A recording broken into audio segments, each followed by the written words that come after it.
Selamat malam jemaat terkasih. Puji syukur kepada Tuhan atas berkat dan anugerah-Nya. Kita dapat bersekutu dalam ibadah keluarga malam ini. Firman Tuhan. Oh, alangkah dalamnya kekayaan, hikmat dan pengetahuan Allah. Sungguh tak terselidiki keputusan-keputusannya, dan sungguh tak terselami jalan-jalannya. Sebab segala sesuatu adalah dari Dia dan oleh Dia dan kepada Dia. Bagi Dialah kemuliaan sampai selama-lamanya. Roma 11 ayat 33 dan 36. Mari kita memuji nama Tuhan dari Kitab Bakti 164 ayat 1 dan 3.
Bapa di dalam surga, kami bersyukur atas segala berkat yang Engkau karuniakan bagi kami. Kami bersyukur atas kekuatan dan kesehatan yang Engkau berikan kepada kami. Saat ini kami bersekutu untuk memuji serta menghayati karya kasih-Mu bagi kami semua. Biarlah ibadah ini jadi hanya dalam kuasa dan tuntunan Bapa, Putra dan Roh Kudus. Amin. Mazmur pujian, Mazmur 119 ayat 1 sampai 4. Berbahagialah orang-orang yang hidupnya tidak bercela, yang hidup menurut Taurat Tuhan. Berbahagialah orang-orang yang memegang peringatan-peringatannya, yang mencari Dia dengan segenap hati, yang juga tidak melakukan kejahatan, tetapi yang hidup menurut jalan-jalan yang ditunjukkannya. Engkau sendiri telah menyampaikan titah-titah-Mu, supaya dipegang dengan sungguh-sungguh. Kidung pujian Gita Bakti 215 ayat 1 dan 3.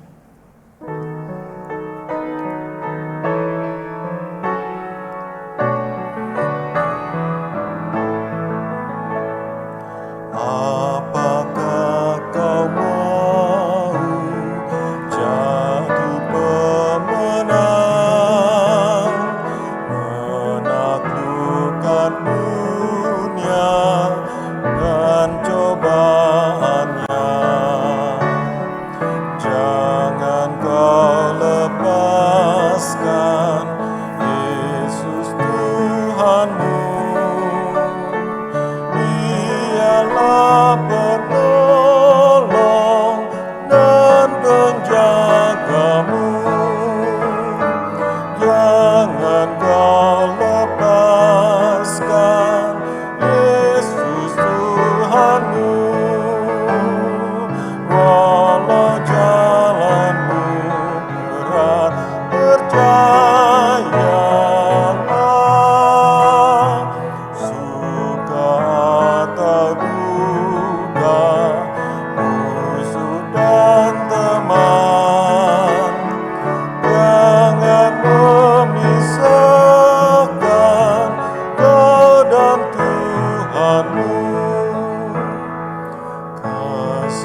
jemaat, mari mempersiapkan pembacaan Alkitab dari Amsal 4 ayat 5 dan 6. Amsal 4 ayat 5 dan 6.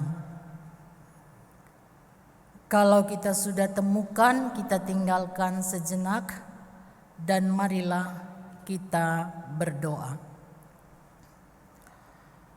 Ya Tuhan, waktu berjalan begitu cepat. Dahulu kami muda dan sekarang sudah menjadi dewasa, bahkan sudah menjadi tua. Kenyataan demi kenyataan hidup kami lihat dan kami alami. Hanya dengan firman yang menjadi kekuatan kami bisa bertahan hidup.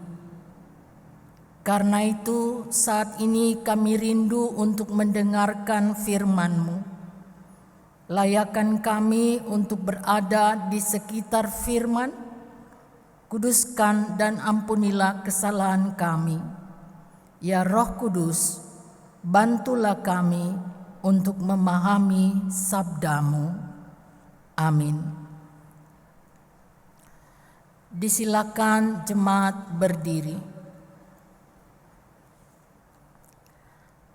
Amsal pasal 4 ayat 5 dan 6 begini bunyinya. Perolehlah hikmat, perolehlah pengertian. Jangan lupa dan jangan menyimpang dari perkataan mulutku. Janganlah meninggalkan hikmat itu, maka engkau akan dipeliharanya. Kasihilah dia, maka engkau akan dijaganya. Demikianlah pembacaan Alkitab. Terpujilah Kristus Yesus. Haleluya.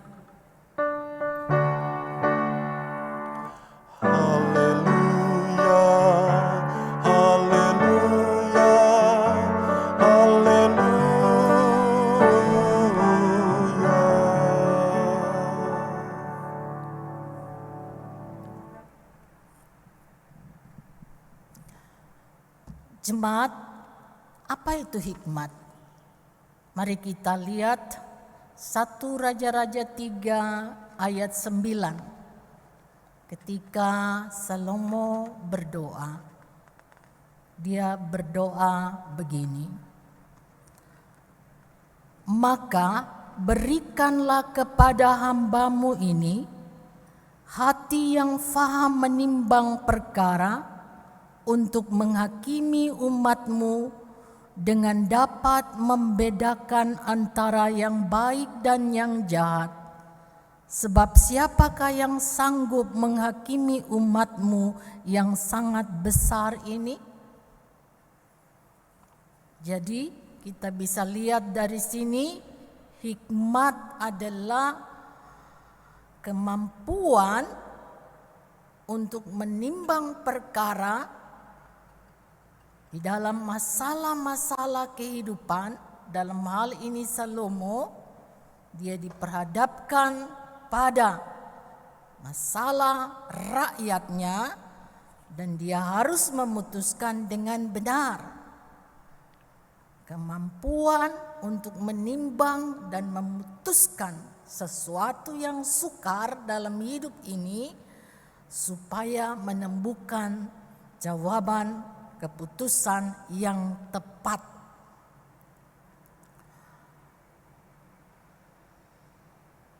Hikmat juga, saudara-saudara, dikatakan dalam Tawarik 1 ayat 10, dibarengi dengan pengertian tentang fungsi dan peran sebagai pemimpin yang memimpin, yang menghakimi. Dan hikmat itu permulaannya adalah takut akan Tuhan. Ini berarti kemampuan untuk membedakan antara yang baik dan jahat itu berasal dari sikap atau perbuatan yang membenci kejahatan tetapi takut akan Tuhan. Nah, dari 2 ayat pembacaan kita tadi jelas mengatakan bahwa hikmat itu bukan bawaan lahir. Beda dengan talenta dan bakat. Ya. Terkadang talenta dan bakat itu bawaan lahir. Hikmat tidak begitu. Hikmat itu dicari, diupayakan, diperjuangkan untuk bisa didapatkan. Tetapi ketika seseorang juga sudah mendapatkan hikmat itu bisa juga meninggalkan orang itu. Kalau orang itu tidak lagi hidup takut akan Tuhan. Lalu siapa yang menjadi sumber hikmat? Menurut Amsal 2 ayat 6, karena Tuhanlah yang memberikan hikmat dan dari mulutnya datang pengetahuan dan kepandaian. Seberapa besar hikmat Tuhan? Ya, yang lalu kita sudah bicarakan dalam ibadah minggu. Dikatakan bahwa tidak ada hikmat dan pengertian dan tidak ada pertimbangan yang menandingi Tuhan. Jadi kadar hikmat Tuhan itu besar, tinggi sekali. Tidak ada seorang pun, kuasa apapun yang bisa menandinginya. Lalu bagaimana agar kita memperoleh hikmat? Pertama, kita harus menginginkan hikmat itu. Gak bisa. Kalau kita tidak ingin hikmat, ya nggak bisa dapat. Kita harus punya keinginan yang luar biasa untuk memiliki hikmat itu. Bahkan penulis Amsal menjelaskan, ketika kita ingin sekali hikmat, kita mencari seperti kita mencari emas dan perak. Itu barang-barang yang berharga, tetapi hikmat jauh lebih berharga dari emas, permata, dan perak. Dan kalau kita ingin mendapatkannya, kita harus berusaha mencarinya seperti kita ingin memiliki emas, barang-barang berharga. Jadi ada kerinduan yang sangat besar, ada upaya yang pantang menyerah untuk mendapatkan hikmat itu. Dalam perjanjian baru, Paulus mengatakan pada jemaat di Korintus bahwa Yesus adalah hikmat Allah. 1 Korintus 1 ayat 24. Dan kepada jemaat di Kolose, Paulus mengatakan di dalam Dia tersembunyi segala harta, hikmat, dan pengetahuan.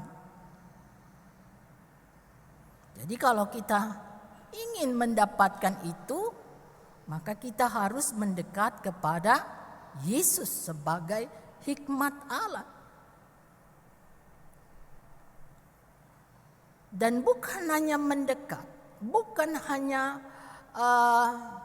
berada terus di dekat Dia, tapi dari mulut, dari hati kita harus meminta hikmat dari Tuhan. Yakobus 1 ayat 5 mengatakan, jika kamu menginginkan hikmat, maka mintalah kepada Allah. Dan saat kita meminta kepada Allah, kita nggak boleh ragu-ragu. Allah mau ngasih nggak ya? Aku pantas nggak ya dapat hikmat? Nggak boleh ada keraguan. Kita minta tanpa keraguan dan Allah akan memberikan itu kepada kita. Lalu bagaimana sih membedakan orang berhikmat dan orang tidak berhikmat? Nah, ini penting juga saudara ketahui bahwa orang pandai, orang pintar belum tentu berhikmat. Lalu bagaimana membedakannya? Saya cari-cari di Google, ada konsepnya Mary Riana yang bagus ya. Dia bilang begini. Yang pertama, orang pintar merespons informasi dengan cepat. Orang bijak akan hati-hati saat merespon. Ya, jadi di Pak Google tuh banyak informasi kan. Nah, kalau orang pintar ya, oh ini bagus. Tapi kalau orang bijaksana, oh nanti dulu, ini bagusnya di mana ya? Gitu ya. Ditimbang-timbang dulu. Terkadang banyak kemasannya bagus, isinya nggak bagus. Ibu-ibu tuh yang suka belanja di online ya, suka orang Jawa bilang kecele. Aduh, di depannya bagus banget. Begitu datang, udah ukurannya beda, juga warnanya beda, seperti itu ya. Yang kedua, orang pintar cenderung sombong dan terlalu percaya diri. Ya kan? Dalam kenyataan memang benar kalau dia udah punya ilmu tinggi banget, dia pandang sebelah mata orang lain. Orang bijak rendah hati dan terus belajar. Yang ketiga, orang pintar mengandalkan logika. Ini gak masuk akal nih. Nonsens ini gak masuk akal. Orang bijak bukan hanya logika, tapi berdasarkan perasaan, intuisi, dan juga tentu berdasarkan imannya. Yang keempat, orang pintar merasa benar dan sulit menerima perbedaan. Orang bijak bisa menerima perbedaan. Karena itu kita nggak usah heran kalau banyak orang pintar kita nonton di televisi nggak bisa nerima perbedaan. Yang kelima, orang pintar meminta maaf ketika bersalah. Orang bijak minta maaf meskipun tidak bersalah. Beda jauh ya. Yang keenam, orang pintar banyak bicara, sedikit mendengar. Orang bijak lebih banyak mendengar dan bicara seperlunya. Yang ketujuh, orang pintar menyelesaikan masalah. Orang bijak mencegah terjadinya masalah. Ya, sebelum ada masalah mereka udah berusaha dulu cari solusi. Yang kedelapan, saudara-saudara, orang pintar membela diri agar tidak terlihat salah. Orang bijak mampu merendahkan hati dan mengakui kesalahan. Dalam perjalanan kehidupan ke depan, saya kira dengan kriteria ini kita sudah bisa membedakan orang di sekitar kita, bahkan diri kita sendiri. Apakah kita termasuk orang yang bijaksana? Lalu yang paling penting adalah apa manfaat beroleh hikmat? Di ayat 6 pembacaan kita tadi dikatakan, kita akan dipelihara. Dan kalau kita mengasihi hikmat, kita akan dijaganya. Saudaraku, tidak ada yang paling indah bagi kita di dunia selain dipelihara dan dijaga oleh Tuhan. Berapa jam? 24 jam. 24 jam Tuhan memelihara dan menjaga kita. Dia tidak pernah tidur dan terlelap. Dia tidak pernah menjadi letih seperti manusia. Karena Ia adalah Allah yang tidak terbatas. Dia tidak pernah menjadi capek. Dia siap sedia turun tangan, menjaga dan menolong orang-orang yang memiliki hikmatnya. Makanan, minuman, pakaian, ilmu pengetahuan, itu semua kita butuhkan. Tapi pemeliharaan dan penjagaan dari Tuhan,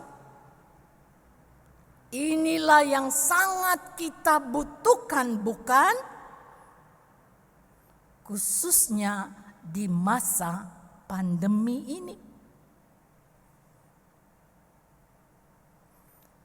Namun saudara-saudara, sekalipun banyak orang tahu pentingnya hikmat Tuhan itu, banyak juga orang menolak hikmat. Khususnya para ilmuwan dan banyak orang kaya di dunia ini. Mereka berpikir berdasarkan logika saja. Mereka mengandalkan kekuatan harta ilmu pengetahuan mereka. Ngapain mikirin minta hikmat dari Tuhan? Buang-buang waktu. Itu kata orang-orang yang menolak hikmat Tuhan. Karena itu saudara-saudara, banyak sekali orang pintar di dunia ini bukan menjadi solusi bagi dunia, tetapi memunculkan masalah-masalah baru. Ada yang akunnya pernah dihacker? Facebook, WA? Oh, mereka bukan orang bodoh. Mereka adalah orang-orang yang sangat pintar. Tetapi karena tidak dibarengi oleh hikmat Tuhan, maka buah karya mereka merugikan banyak orang.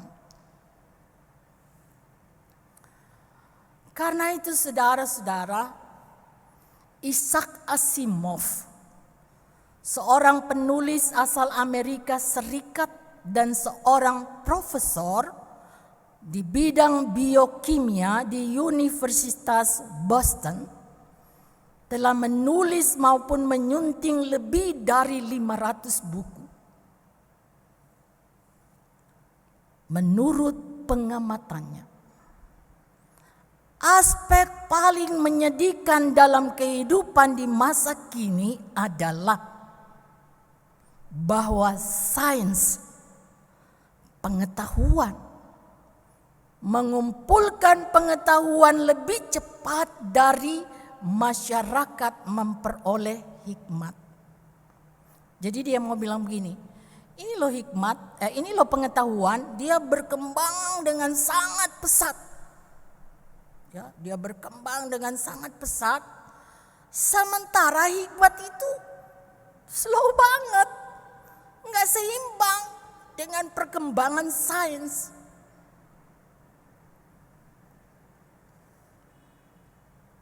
Dia bilang begini, waktu aku muda, aku berpikir bahwa ilmu pengetahuan itu akan menyelesaikan semua problema yang ada. Tetapi ternyata aku keliru. Justru dengan hikmat Tuhan, pengetahuan dan hikmat Tuhan berjalan bersama-sama, maka persoalan-persoalan akan terselesaikan dengan baik. Saudara-saudara yang saya kasihi dalam Tuhan Yesus Kristus, menyikapi hal ini, peran gereja menjadi sangat penting untuk mengajak, untuk mendorong umatnya hidup dekat dengan Tuhan dan memperoleh hikmat Tuhan. Menyedihkan sekali bahwa dalam kenyataan hidup ini, mengejar sains tidak berjalan seimbang dengan mengejar kehidupan spiritual yang penuh dengan hikmat Tuhan, yang sekarang diterapkan di tengah-tengah banyak keluarga. Sehingga ini menjadi tantangan bagi gereja untuk mengetahui pola pendidikan bagaimana yang diterapkan oleh keluarga jemaat Tuhan. Barangkali kita perlu membuat kuesioner, angket, untuk mengetahui dengan detail seperti apa sih pola pendidikan yang dibuat di tengah-tengah persekutuan keluarga jemaat kita.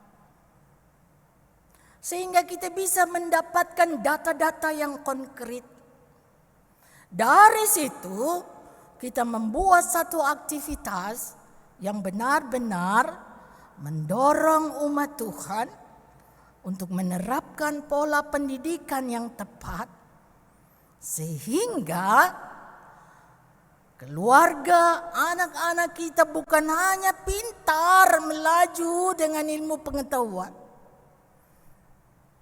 tetapi mereka juga mengimbanginya dengan hikmat yang dari Tuhan. Dunia sekarang, saudara-saudara, membutuhkan generasi yang pintar dalam pengetahuan, sekaligus penuh hikmat Tuhan.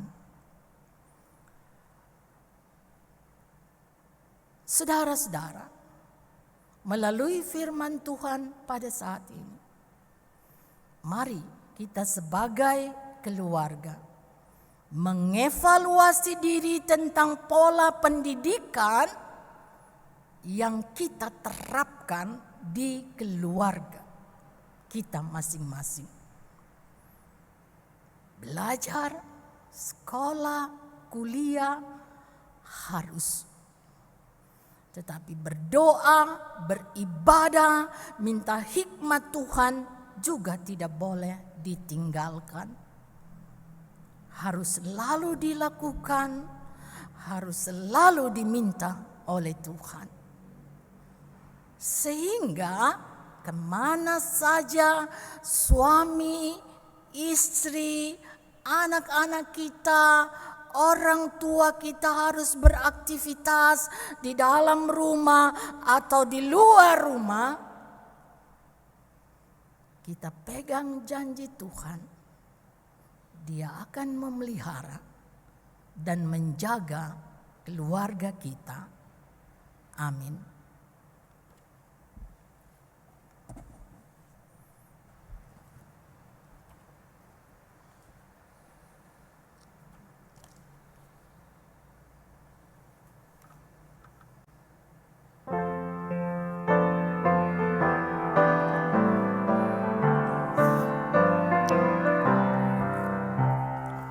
Ikut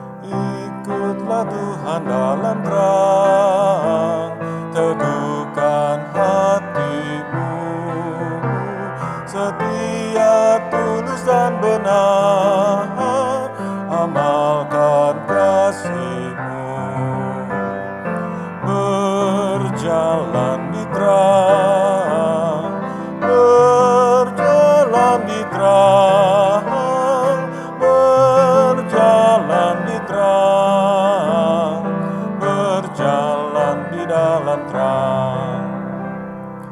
Ikutlah Tuhan dalam terang, berdoalah tetap di dalam kuasa Roh Kudus, engkau dibimbingnya. Berjalan di terang, berjalan di terang, berjalan di terang, berjalan di dalam terang.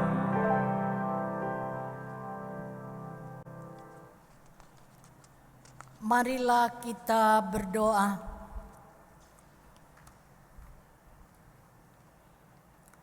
Kami datang kepadamu ya Tuhan Allah kami. Kami bersyukur untuk hidup yang Tuhan masih anugerahkan kepada kami. Kami bersyukur karena kami masih bisa beribadah kepada Tuhan. Kami bersyukur untuk firman Tuhan yang boleh kami dengarkan. Kami mohon Tuhan menolong kami agar firman-Mu tidak berlalu begitu saja, tetapi tinggal menetap di dalam hati pikiran kami untuk menggerakkan seluruh anggota tubuh kami.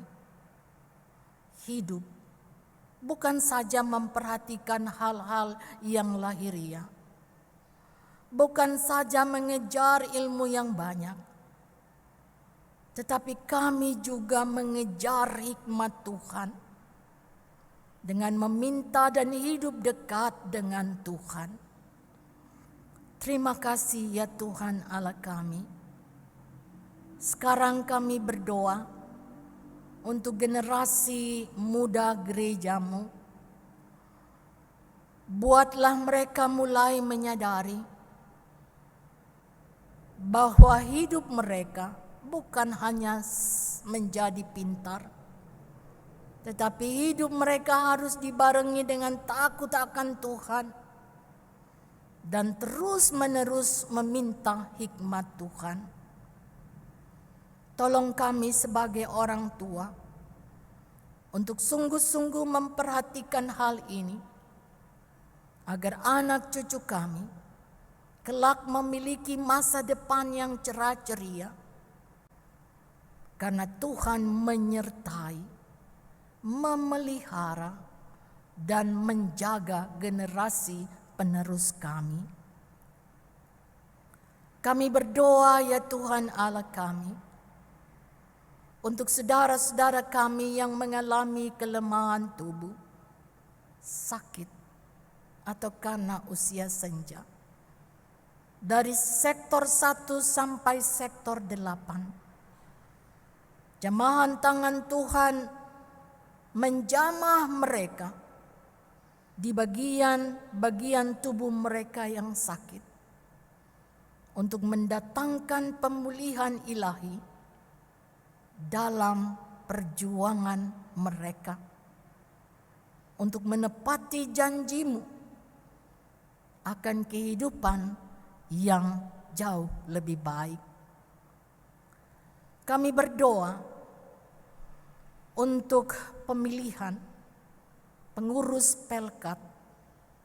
Biarlah Tuhan menggerakkan hati umat-Mu untuk bersedia terlibat di dalam pelayanan. Kepada siapa lagi harus dipercayakan tugas ini Tuhan? Selain kepada umat-Mu, buatlah mereka terpanggil. Buatlah mereka bersyukur untuk hidup yang Tuhan anugerahkan. Dan merespon itu dengan kesediaan memberi diri melayani Tuhan. Kami berdoa ya Tuhan untuk perizinan surat tanah buat kami membangun. Biarlah Tuhan berproses di dalamnya, bersegera menolong kami, sehingga kami memiliki surat itu sebagai dasar untuk kami membangun. Kami berdoa untuk panitia yang terus berjuang, berkati perjuangan mereka, ya Tuhan. Kami juga berdoa untuk anak-anak kami yang mungkin belum mendapatkan tempat kuliah. Tuhan menolong mereka agar anak-anak kami bisa melanjutkan pendidikan di jenjang yang lebih tinggi. Anak-anak kami yang sedang mencari pekerjaan, Tuhan berkenan juga memberikan pekerjaan itu kepada mereka. Yang sedang mencari teman hidup, anugerahkanlah ya Tuhan, agar mereka menemukan teman hidup yang seiman, yang takut akan Tuhan. Bagi anak-anak kami yang sedang menyusun skripsi, Tuhan memberikan ide-ide cemerlang. Tuhan memampukan mereka untuk membaca banyak bahan dan membuatnya sebagai suatu pendapat sendiri, dituangkan di dalam skripsi. Buatlah anak-anak mahasiswa kami juga Tuhan berhasil di dalam pendidikan mereka. Terima kasih ya Tuhan Allah kami. Kami berdoa untuk setiap pergumulan pribadi keluarga. Engkau menilik satu persatu. Engkau juga menolong satu persatu. Sehingga jemaat-Mu boleh merasakan kuasa-Mu yang hebat di dalam perjuangan kehidupan mereka. Kami menyerahkan saudara-saudara kami yang setiap minggu menjadi tim support yang luar biasa, sehingga semua acara pelayanan dapat berjalan dengan baik. Kami bisa beribadah di gereja, kami bisa beribadah di rumah. Tuhan juga mengaruniakan mereka kekuatan dan kesehatan, agar mereka mampu untuk terus-menerus melayani Tuhan dengan tubuh yang sehat. Terima kasih ya Tuhan Allah kami, bangsa dan negara kami yang sedang mempersiapkan diri untuk pemilihan kepala-kepala daerah. Tuhan berkenan menolong semua pendukung agar menjaga protokol kesehatan, bersaing secara sehat, dan berikanlah kepada bangsa ini kepala-kepala daerah yang memiliki akhlak yang tinggi, jiwa kepemimpinan, dan juga yang mempunyai hati untuk membangun negeri ini, bukan untuk memperkaya diri sendiri. Berikan keamanan di negara ini di segala jalan dan tempat. Berkati presiden dan wakil presiden dan semua kementerian yang ada, agar bersinergi dengan baik, bekerja sama dengan baik untuk pembangunan negeri tercinta ini, Indonesia. Semua dana yang diperlukan Tuhan bagi bangsa ini, Engkau kiranya mencukupkannya, dan Engkau menjauhkan dari negara kami resesi ekonomi. Inilah doa sembahyang kami yang kami alaskan di dalam satu nama yang berkuasa, nama Tuhan Yesus Kristus, yang mengajar kami berdoa. Bapa kami yang di sorga, dikuduskanlah namamu, datanglah kerajaan-Mu, jadilah kehendak-Mu di bumi seperti di sorga. Berikanlah kami pada hari ini makanan kami yang secukupnya, dan ampunilah kami akan kesalahan kami, seperti kami juga mengampuni orang yang bersalah kepada kami. Dan janganlah membawa kami ke dalam pencobaan, tetapi lepaskanlah kami daripada yang jahat.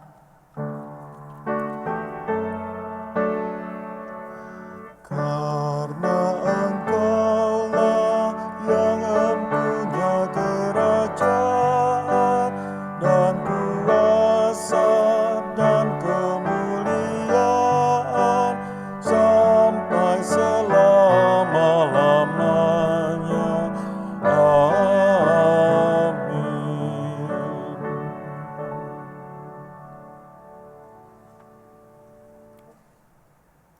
2 Korintus 8 ayat 13-15. Sebab kamu dibebani bukanlah supaya orang-orang lain mendapat keringanan, tetapi supaya ada keseimbangan. Maka hendaklah sekarang ini kelebihan kamu mencukupkan kekurangan mereka, agar kelebihan mereka kemudian mencukupkan kekurangan kamu, supaya ada keseimbangan.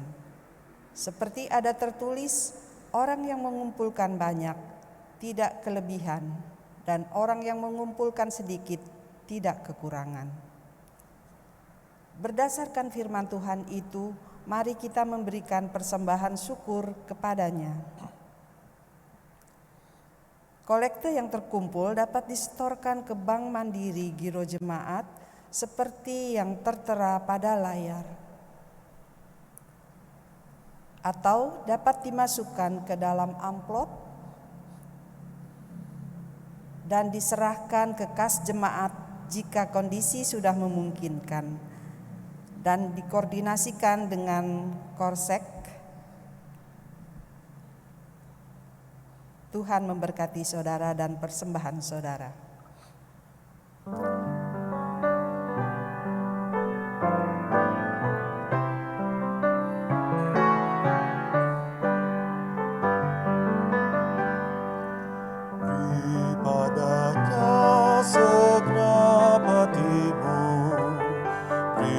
Padanya segenap hidupmu, karena Engkau kepunyaannya, dan Ia pun Tuhanmu. Beri padanya segenap hartamu, beri padanya segenap bakatmu, karena Engkau kepunyaannya, dan Ia pun Tuhanmu. Beri padanya segenap waktumu, beri padanya segenap hidupmu, karena Engkau kepunyaannya, dan Ia pun Tuhanmu.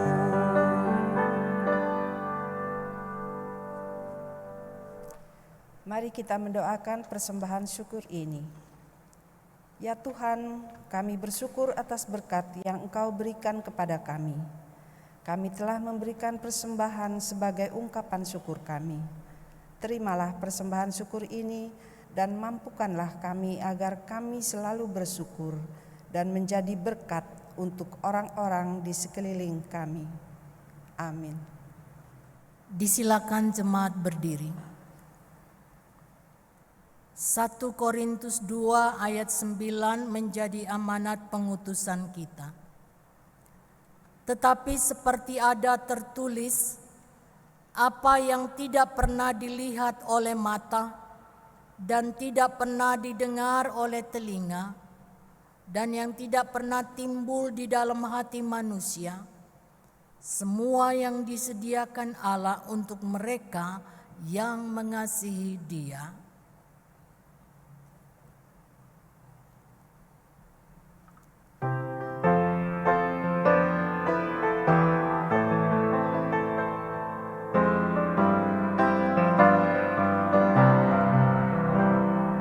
Tuhan, Kau gembala kami, tuntun kami domba-Mu. Berilah kami menikmati hikmat pengorbanan-Mu. Tuhan Yesus, Juru Selamat, kami ini milik-Mu. Tuhan Yesus, Juru Selamat, kami ini milik-Mu. Kehendak-Mu kami cari, ingin turut maksud-Mu. Tuhan, isi hati kami dengan kasih-Mu penuh. Tuhan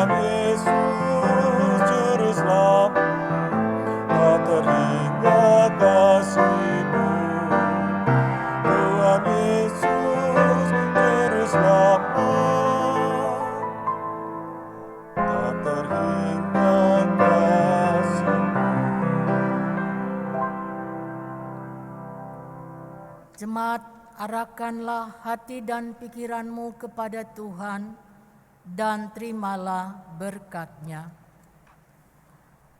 Kasih karunia Tuhan Yesus Kristus dan kasih Allah dan persekutuan Roh Kudus menyertai kamu sekalian.